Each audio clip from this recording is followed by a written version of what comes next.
So we're just going to do our goal. Tell the truth. Yeah, I'm wrong. And you've had. Hold on a second. Why do you think it's important to sit down and do this interview? I think it's important because Lori has been portrayed a particular way in the media this far as a monster, a heartless villain that's just after money, and that couldn't be further from the truth of who she really is. I think it's unfair that she's been treated the way that she has been, and I'm really hoping that by us speaking out that people might soften their hearts a little bit towards her and help see that she's really a loving, sweet, warm person, and she's more beautiful on the inside than she is on the outside. She's just a loving, wonderful person. How difficult has this been for you? It's probably the worst thing that has ever happened in our family. I hate to see it like this. I know the truth about Lori. I know how loving she is. I don't have the answers about the children. I love those two kids with all my heart, Tylee and JJ. They're two of the loves of my life. And I know that Lori has always protected them. If everyone knew how far she had gone to protect them, their whole lives. I don't know where the children are, but she felt like she was keeping them safe. That's the impression she gave us. You're her mom, and she cut off communication, and you don't know where your grandchildren are. That's gotta seem strange. It does, but she said, I'm not going to be able to tell you everything. She did have some major fears that were real to her. She didn't share them all with me. She felt like in her mind that she was protecting us in her mind, but it didn't turn out that way. I did talk to a friend of hers in Hawaii that was a mutual friend, and she said she was going to see her at church. Lori was going to go to church in Kauai. And I said, well, if you talk to her, tell her that her mom thinks she should put the kids in a room with today's date, take a picture, and send it to the police. Please, that's my advice as her mother. That would solve a lot of problems. Why won't she do it? I don't know. And to me, that's what I would do. Summer, do you think that she is guilty of the things that she is accused of? No, I don't. Not even a little bit. I know for a fact that she did not conspire to kill Charles in any way, shape, or form. I spent a lot of time with Lori and Alex leading up to Charles' death, and I know that there was never any kind of discussion like that about it. Charles texted probably 20 or 30 times, ranging from, I swear I'll be nice, please call me, to your end is coming soon. So I saw a lot of threatening texts from him. If Alex hadn't have been there, I think Lori and Tylee would have been on the news for a very different reason. You asked Alex to go to the house that morning. Yes, I did. I asked Alex the day before Charles was coming if he would please go stay with Lori. He said, Lori's going to be fine. She can call me if she needs me. And I said, please, I have a very sick feeling in my stomach. Please just go stay there. I was going out of town, and I didn't feel safe with Charles coming into town after the things I had read. So I said, will you please just go stay there? And if you're there, then maybe nothing will happen. And that's what I thought. I thought it would just be a deterrent from trouble. What was your reaction when you heard what happened that morning? Shock. And I think they were in shock. I was in shock. I found out Friday evening, and I was in shock that had transpired. But I was very grateful also because I know that it would have had a very different outcome had Alex not been there. And I'm sad that happened. I didn't want that to happen. I feel for his family. I understand what it feels like to lose a brother. It's not fun. And so I don't wish that on them by any means, but he was here with an agenda. He was here causing the trouble. She was not trying to go after him. He was here bugging her. Janice, Alex was your son, and he has been described as the family hitman. I can't help but laugh. Alex is the most laid-back person.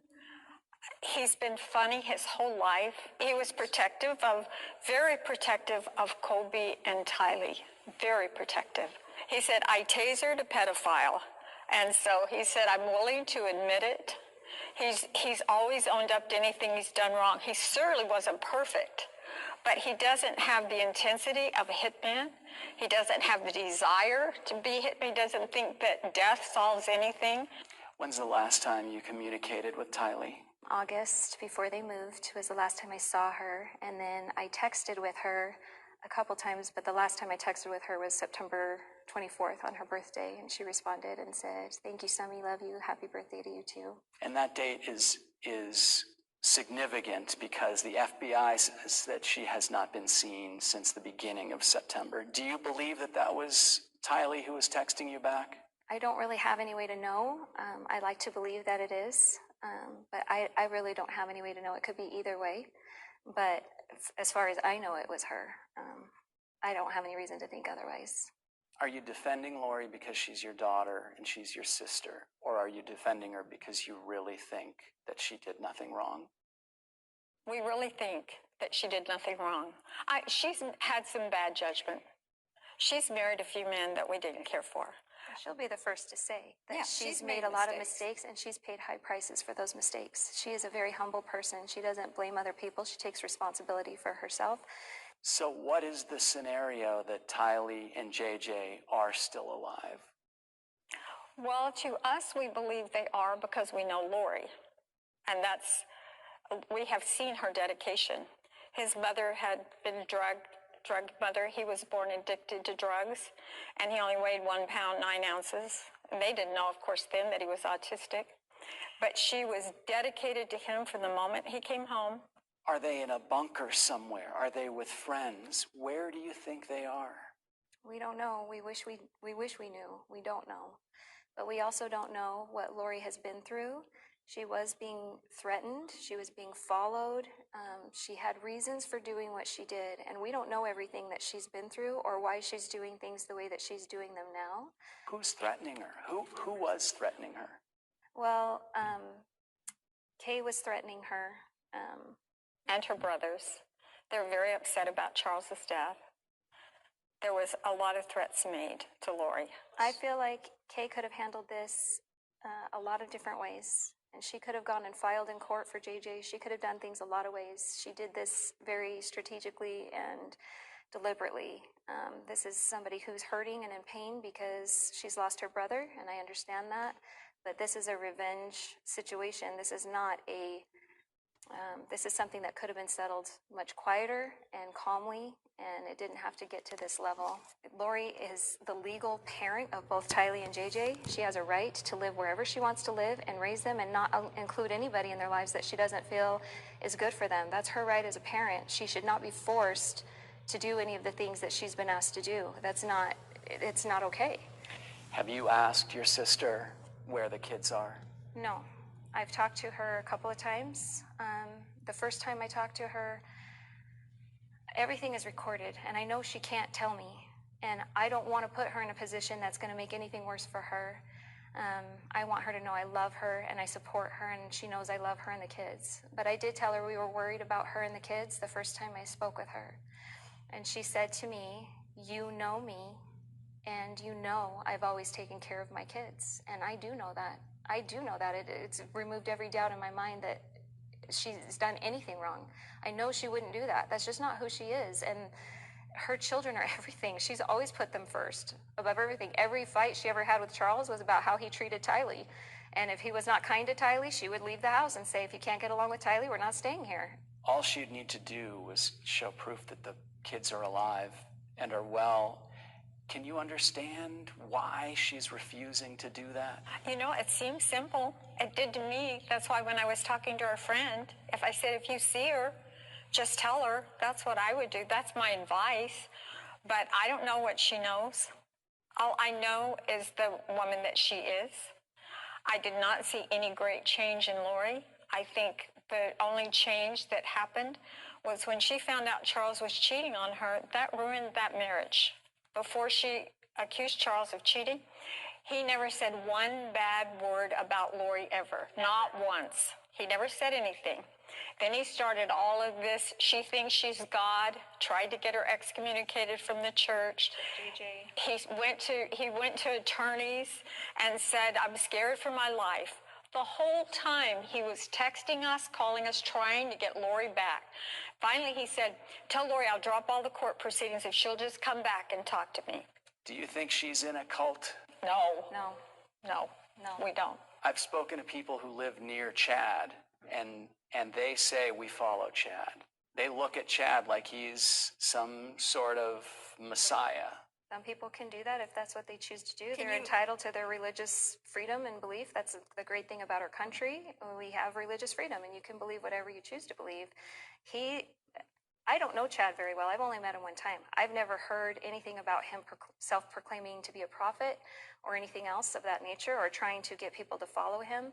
But if somebody chooses to do that on their own, that's their choice. I certainly would never do that. I follow the teachings of the Church of Jesus Christ of Latter-day Saints. They might be misguided in their thoughts or thinking, but I don't think it makes them bad people. You don't think that Chad brainwashed her? No, he couldn't do it. It's not possible. It wouldn't be possible. We can't speak intelligently about Chad and Lori. I think that, when you don't have any understanding, we didn't know anything about it. We didn't know we learned they got married on the news, right? Yeah, we didn't So know. we didn't know. We've never been invited to any of Lori's weddings, so this was not unusual for us. We were invited. We didn't go to any. I've never been invited to one, but that's fine. How has this last year affected your family? It's been devastating. It's been devastating. We've had a family that loved each other, that did everything together. We loved each other through good and bad. We had wonderful parties. They were all very clean. Charles said, I've never been to a party before without drinking. He didn't think it could be fun. He was fun at the parties. All of us had a great time. We knew that there were, we all know each other's imperfections, but we were very close. It's been devastating not to see Tylee and JJ in such a long time. We love them so much. And it's been devastating not to see Lori. And it was hard to hear about Alex from the police. We didn't know he'd gotten married. We didn't know he'd moved back to Arizona. That was very hard. So it's affected every part of our family. Is it fair to criticize her for being in paradise in Hawaii while there's a manhunt on for her kids? I mean, that didn't look good. It didn't look good. I agree. We agree. We didn't like the way it looked, but we knew that they weren't missing to her. That's a whole difference if your children are missing, or if they're not missing to her. Yeah, she wasn't like, oh, my kids are missing, I'm going to go on a vacation. That's a very different scenario. But it's still hard to see, because we know how much Tylee and JJ love Lori. They want to be with their mom. JJ would say all the time, just mom, just mom. I want mom to touch his mom. So I don't like the fact that they're separated. I don't like that. But I don't know what the reason is, and it could be a wonderful reason. And maybe she's protecting them from something terrible. I don't know. But I do know that I have faith in her as a mother, that she's doing the best she knows how for her children. Is there any part of the dark recesses of your minds that say, maybe she cracked and maybe this is not going to end up well? We have gone through those scenarios probably 100 times. If something has happened to those children, it is not by her doing. And it's not by her permission to do something. There is no way that she did anything to them. There's just no way. Yeah, we know her well enough to know that. Yeah. We know that. Mm-hmm. And she couldn't crack enough to do harm to her children. I've never seen anyone who put their whole life and soul into a child like she did with each one of those kids. Mm-hmm.